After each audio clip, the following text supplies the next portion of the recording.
Here we are. We're live. We're live. We're live. People rolling in. All right. I don't play the intro anymore. Maybe I will next time. Mr. Swearing. How are you doing this morning, Michael? I'm very, very, very bearded. Yes, you are. I'm highly bearded this morning. Do you like the beard?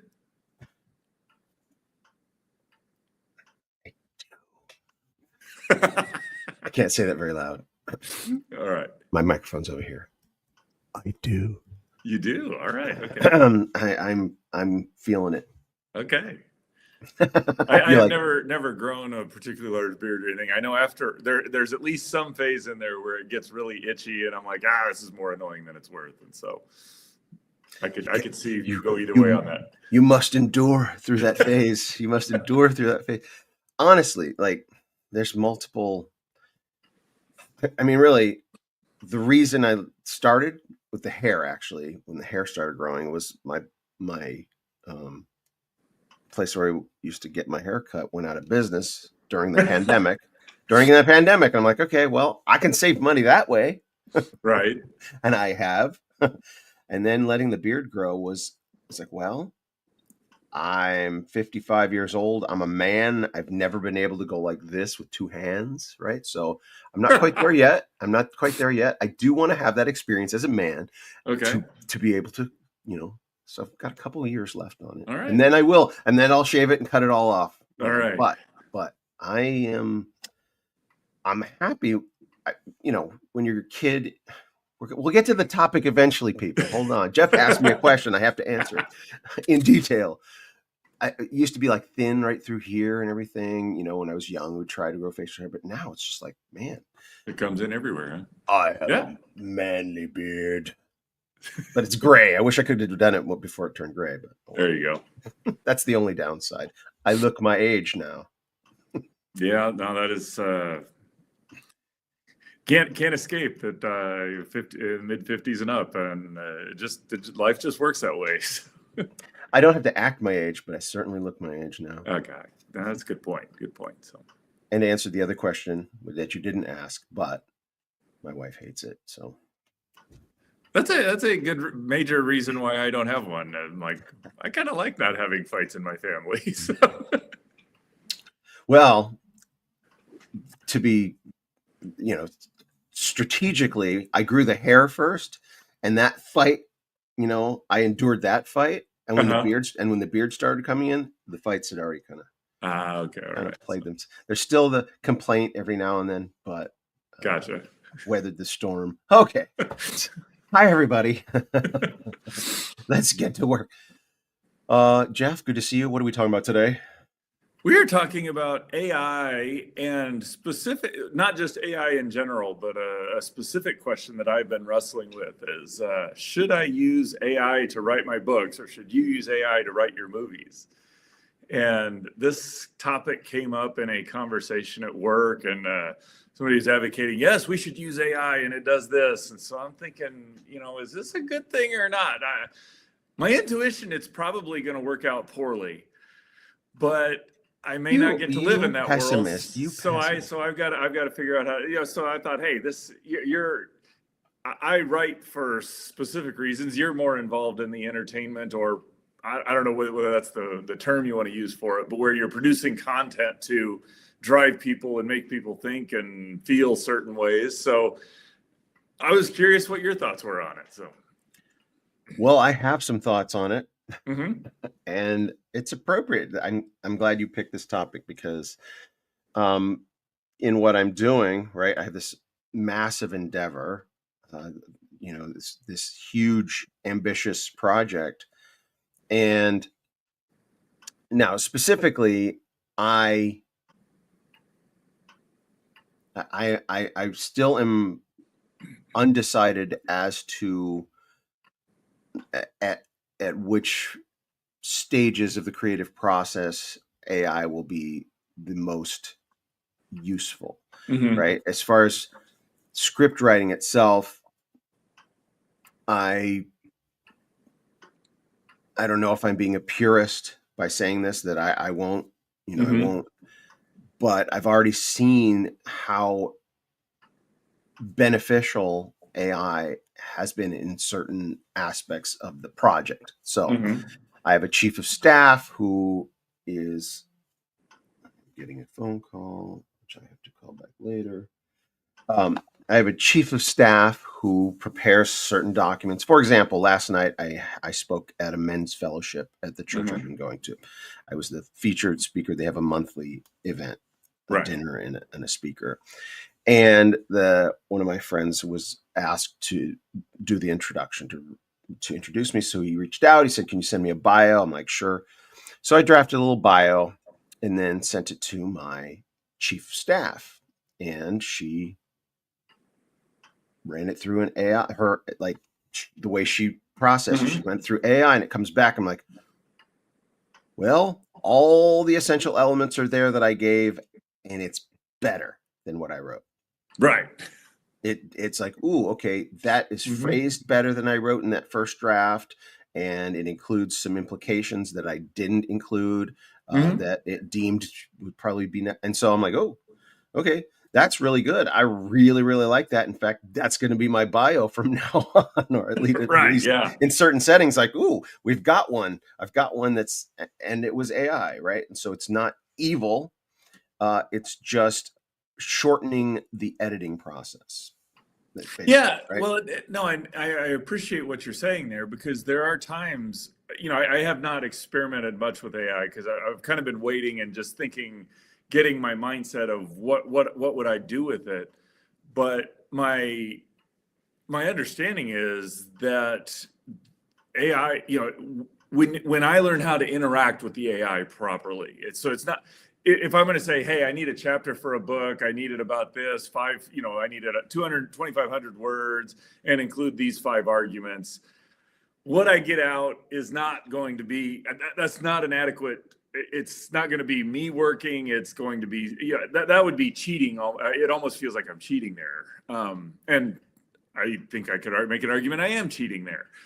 But now I'm getting down, or, if I say, hey, I want to talk about this, and just kind of compose a 10th grade level paragraph about this particular argument, emphasizing how Napoleon did this and how the US responded, or, where it's like very specific thing. And now AI comes out with much better wording, and it has I could see where my criteria kind of looking at it would be, yes, I could say that. That's the way I would say it, but that's just better than I thought, and I'm going to use that, which is kind of what you're doing with your bio there. I am interested. The downstream effects of that is, will I lose the capacity to be able to say that well, and will that be a problem? I probably don't do long division as well, but that's probably not a problem. So these are the questions that are running through my mind. And the fact that you're so close to something where we're doing something more relational and we're having an AI do it, that's where I'm wrestling with it, I think. So, well, when we get into the art, like there's a difference. I don't know. Again, I don't know that I'm being a purist. For example, I have a friend who's a landscape photographer, and he was a film purist, right? He's like, I'm never going digital. Film. Digital can never replicate. I was like, that ship has sailed. I don't know if he ever went digital, but I think the human eye cannot right now discern between film and digital. Right, the human eye absolutely cannot. So that ship has sailed. So I don't know if I'm being that way, but there are things that AI will never be able to do. I think the human mind will pick that up in art. I think, again, the trained eye. What? Like what? How? Because it's not clear to me that there's a limit on what AI can replicate and what humans can do. And so I know it's not doing it. AI can't innovate, right? You can't come. For example, you go through. I shouldn't say it can't innovate. There, in the history of human progress, right, you have these moments, these epiphanies that people have, like an argument, a mathematical structure that just occurred to someone. There was no other, it was not this leads to this leads to this. It just popped into somebody's head and they articulated and it seemed to work, right? That comes out of nowhere. AI needs the inputs and the prompts in order to lead in a direction, not to come up with something purely innovative, right? So I don't think Is that true? And I don't know.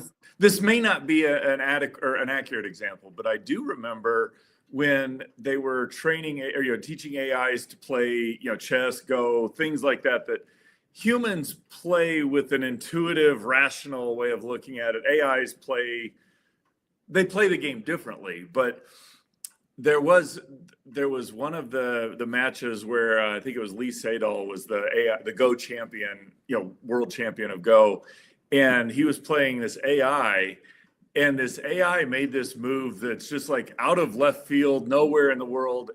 It's almost not like it was calculated. It had that flavor of intuition about it. And so I don't think it was actually intuition, but it has that flavor of that. So that's why, I'm wondering, is it the case where just because where AIs are now, no, they're not going to innovate and come up with that story. But will that be true after we get using AIs for a while? Somebody's going to say, hey, I can do it this way. And now they can start, quote unquote, innovating, if you will. Well, TBD, right? Okay. TBD on some of these questions. Right. But where I think AI shouldn't be used is your high school sophomore has an essay and says, write me an essay on blah, and you put in 2 sentences and you get a 5-paragraph essay, and then they turn that in as their work. Right. No, don't do that. But as in the case of, for example, another thing my chief of staff is we're putting together legal agreements, right? Legal contracts that investors will see and have confidence and want to sign.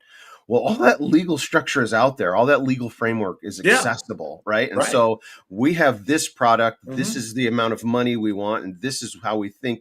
You put those things in, and poof, you have a legally binding document. Right, without a law degree that you could give to a lawyer, that a lawyer will check. If you're doing it right with the AI, the lawyer will check it and scan through it and go, flesh this out, omit that, done, rather than a lawyer drafting it and you paying them 10 times as much. Right. Yeah. And no, so I agree. Yeah. And then actually I wanted to get back to the bio. One other thing about the bio. So when I read it, when she sent it back to me and I read it, I'm like, ooh, this is great. And I forwarded it to the guy. So when we get there last night to the event and it's his time to come up and introduce me, clearly he was of the mindset, I don't want to feel like that I don't want to recite something memorized, and I don't want to just read it. I want to introduce you as if, so he didn't stick to the script, and it turned out, if he had just read it straight through, it's really impressive, but he kind of, put his own flavor on it. I'm like, okay, it was destined to not be perfect anyway. So AI still has to go through the human filter as well. No, that is true too. Well, and I'm curious. So there's, I think my intuition is no. I don't want to write that way. In part because the having to think about and wrestle with the words and figure out how to say that actually hones my ability to think and articulate and communicate well. And so there's a downstream effect of wrestling through writing that I'm not sure how to. By writing, I'm forced to develop it. If I'm no longer forced to develop it, will I take time out of my schedule to actually develop it? So there's a practical measure of that for me. But it seems to me there's also this aspect that is kind of like auto-tune for producing music. It used to be if you wanted to write and sing on produce music, you had to actually have the voice to do that. Well, now we've got AIs that can take as lame a voice as I have and make it sound the way it would look. So now anybody else who's coming in has to compete against what the AI is producing. And so that's my question is, if I stick with I'm going to write everything, will I now be writing stuff that everybody else is going to look and say, oh, this is said so much better. Oh, Jeff, that's kind of trivial, where I'm competing against something that I don't have because of how good AI is, I just can't compete. I suspect you've thought about that as well. I'm curious how you think about that. Well, I like the auto tune was a good analogy because that's exactly what it is, right? Mhm. It's technology perfecting something. It's bringing it to its perfect frequency, if you will. And however, art is not about perfection, right? Okay. For example, when I listen to Jimmy Page play a guitar solo, it is imperfect, but it is amazing, right? It is Mhm. imperfect, but it is amazing, right? And so if you programmed the notes and the rhythm and the meter into an AI and say play this, it would not sound like Jimmy Page. It would Right. not, right? Because the AI is just going, oh, this is what you want. You want it to be the best possible. So that's what I mean about the human eye, the human we don't always identify those imperfections, but when a human's doing it, we have this instinct that it's a human. And that's why when you watch CGI, you just know it's CGI, even though it looks so realistic, you just know. You Mhm. just know. And is that threshold ever going to be crossed where you won't know? And I was thinking about poetry. I mean, sure, you could tell AI to write a poem, but some poetry AI can't write, right? There's just you can't. I mean, maybe you could program. Here's a style of poetry, write it in this style. Mhm. But poetry is grasping for meaning, trying to convey meaning in the limitation of words. Right? Words are Yeah. limited in conveying something that's purely human or divine, even. So, Well, uh, that's a great that's kind of what I'm getting at. That's why I have trouble writing because or trouble saying yes, using AI to write is a good idea, is because there's it's like when I'm writing there what I'm doing and what the AI doing are very different things. Because when I'm writing, I am saying, "Oh, here's this idea. It weighs on me. It feels I'm trying to write in a way so that when you read, you get this weight of that. Also recognizing that you're just a different person and you're going to hear the words and feel a different weight. It's like there's something far more than just words being used when I'm doing it. The AI isn't doing that, but in all honesty, I don't see why the AI won't get as good at mimicking that as anything humans can do. And so I don't know. It's like what. So for example, I'll give you an illustration. A number of years back, there was an AI that composed or wrote, composed, and performed a quote unquote worship song. And I put quote unquote in there because I don't know what an AI is doing when it's writing a worship song. Because I am expressing a relationship to God when I'm writing, thinking, singing a worship song. The AI is doing none of that. So, but I have to say, the output music wasn't that significantly different than what many churches sing every Sunday. So what? I mean, is this? Let's just have AIs write songs because they do. They choose words better. They're going to get the notes better. You could even teach the AI to mimic the imperfections. There's an algorithm behind all of that stuff you're saying that gets a lot of it, but not all of it. So I'm wrestling here. well, so we're talking about levels of quality, right? I think that or depth or there's some art that's like Mm-hmm. uh um clip art, right? Clip art Mm-hmm. is a type of art, and then you've got Rembrandt, right? Yes, Right. no, that's true. You've got a variation in the art, right? And um so the content that my wife consumes on Netflix, I would rather AI write it than the garbage that she wants, right? I would rather AI produce some. I mean, it may actually have been produced by AI because it's so surface level, formulaic, and there are formulas, and there are Uh-huh. important formulas to follow in Right. storytelling, etc. And AI can do all of that if you just Mm-hmm. plug in the parameters. Here's a hero, here's the heroine, here's the plot, blah blah blah. Please write it out and make it heartrending and make it suspenseful and blah blah blah, and then print. Send it down to the set and let them or no, program it into the AI generator and have them create the characters, blah blah blah. That's coming. Right. All of that is coming, and we're really close to that already. And is it okay if I program my AI to watch that and tell me whether it was any good or not? So that I guarantee you, my AI will be watching it, and I won't be checking in with my AI to see what they watched.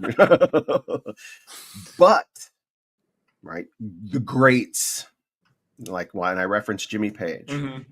I was at a friend's house who was a world-class violinist, concert master. He headlined Carnegie Hall 5 times. Wow. So I was at his house. This is a while ago. His kids and my kids were in the same music program. And on the wall at his home, I see the sheet music for, I don't know, it was like Kashmir or some Led Zeppelin song. Maybe it's Stairway to Heaven. I see the sheet music on his wall. And this is a virtuoso violinist, right? This guy is right. Pardon my French, a badass, and doesn't miss a note. Yeah. And Jimmy Page misses notes, and we hear when you listen to the final recordings of Led Zeppelin, it was like, oh, okay, it's not perfect, but it's that makes it the art.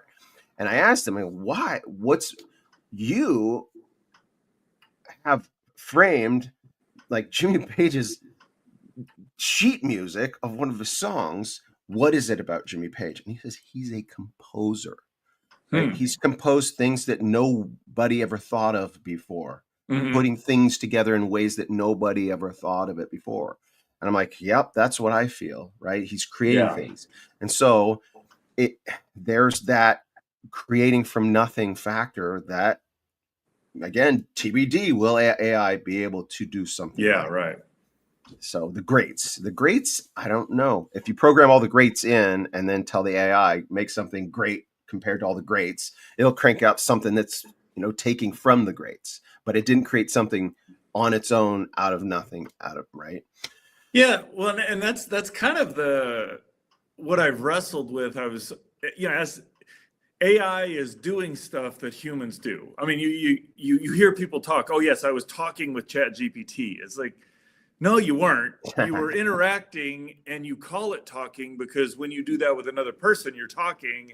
When you're doing it with ChatGPT, you're sending input, it's sending output. You're doing something very different. And I think this is part of humanity. We are hardwired to be led astray by this because we're designed to see relationship. And we're going, as AI does more and more of these things, we're going to assume it's relationship when it's not, and so, but so what's going on there is that all of that stuff has an algorithm to it. When I'm talking here, when I'm thinking about what I'm going to say, there's an algorithm to it. And if there's an algorithm to it, there's no reason an AI can't do it. The problem is nothing I do is just an algorithm. It's an algorithm plus my personhood coming into that. Yeah. And AI can mimic those things that I say are personhood, but it's not doing personhood when it does that. And it just seems there's something inherent about producing music, writing a story, making a movie, that it isn't just the algorithm. AI can do the algorithm great, but there's something more. And that's kind of what I'm asking the question is, what do I bring to that that's more than just the algorithm that now provides value to people? And how can I do that? And how can I do that in a world where everybody's going to be probably writing and reading AI books anyway? So many directions, so many things I want to say. So to the question itself, should I use AI to write a book or produce a movie? And my answer is, well, initially my answer was going to be no. But actually my answer is yes, because the question isn't fleshed out. Should I use AI and not use any of my own allow AI to do it completely? No, but yes, use AI for the efficiency, for the tool, because AI, properly using AI, you are programming and you're giving input, and you keep giving input. And then you let it spit something out and you look at it and like, oh, okay, that's phrased in a way I didn't think of before. And it'll inspire you to think more along those lines and give more input. So you're working with a tool. Like, should I go to the grocery store? Yes. Walk or take the car, right? Walk or take the machine that gets me there, right? There's something that's going to get you there more efficiently, and it's still you going, you doing. It's a tool. And then obviously the other extreme on the continuum is the people that are not artists or not creative, have nothing true to contribute, that can fake it because of the AI. And that's just going to be sorted out in time, right? Yeah. You know, people listen to garbage. The most popular music today is hip hop. That's not natural, right? That's communist influence money to try and undermine our culture. I mean, guaranteed. That's not art. I think rock and roll's coming back, baby. There you go. Speaking of which, May 2nd, my band's playing. Oh, so nice. All right. Come to Pasadena and watch me rock. All right. No, well, and I was thinking about just even your comment about writing a book. It's there's a very real sense where I'm using AI already. In that's what I mean. Okay, so I'm going out and I don't go to the library, go to the card catalog, check out a book, read the periodical, take it up. Well, I don't hand take notes. Even in my day, we used to put the coin in the photocopier and get a copy so that I could take it home. That's AI, man. What do I do? No, I go out and I say, hey, in Google, what's the difference between the Enuma Elish and Genesis?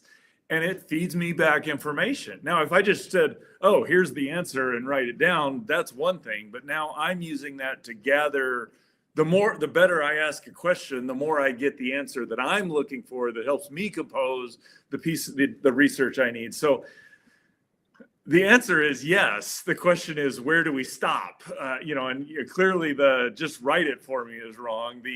Let's go back and go talk to the people who... I'm already using it. I already use technology, but where can I use the technology that doesn't degrade the humanity that we're trying to do in all of that?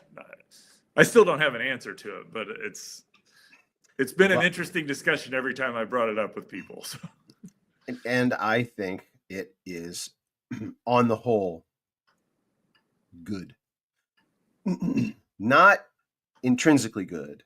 Okay. But I think the instrumental goodness outweighs the instrumental badness.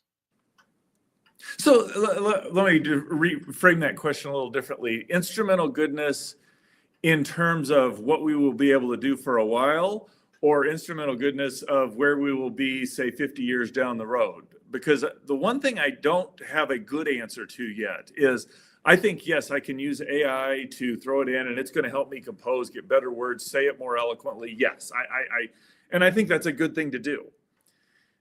Now, people do that for a while, they're going to lose that skill. Will that have downstream consequences that may be more detrimental that I can use now because of where we are? I guess the question is, what sort of character are we going to be forming by doing this? And will that be a good thing 50 years down the road? Or is the character going to lead us to be sloppy and inefficient or lazy or whatever? So. Well, I think, thinking of the aggregate rather than both happening, right? Like some people will opt not to use it very much. Yeah. And I think that space will prove itself. And then those that use it, so I don't think it's an either or necessarily. I don't think we're all going to just be suckered into AI. Just not going to happen because you still exist, right? Right. No, that's point, the detractors will always be there, and that's necessary to keep things from getting out of control. Because having cars, right, down the road, we'll see if it's good or evil. No, it's pretty much we're going to have cars. Yeah. Well, and what you're saying, that's played out in a lot of places. I mean, you've got pop music, but you still have people who produce the high end and appreciate the quality of music and what humans can do without the auto-tune. You got people who build cars, even though you can buy cars that are better than the ones you can build off to, so it makes those markets a little more niche instead of society wide. And I still think that experiment of whether that's a good way to, whether that's good for society in general. But I do think you're right. I don't think the idea of communicating, interacting, that's what people are designed to do. And I think even if the AI gets so good that we can't tell the difference, we're still going to gravitate towards people because we'll know something's different, even if we can't tell what it is. So. I agree 100%. It's this kind of X factor thing. Mm-hmm. Can't put your finger on it, especially when you're being particularly discerning. You're more apt to detect. Anyway, we're out of time, my friend. We always end this way too. Out of time already. It's true. It's true. These conversations, when you and I are together, it's literally a 90 minutes to 2 hour conversation, and it still feels like it flew by. All right, love you, brother. Love you too, man. See you next time. Bye, everybody.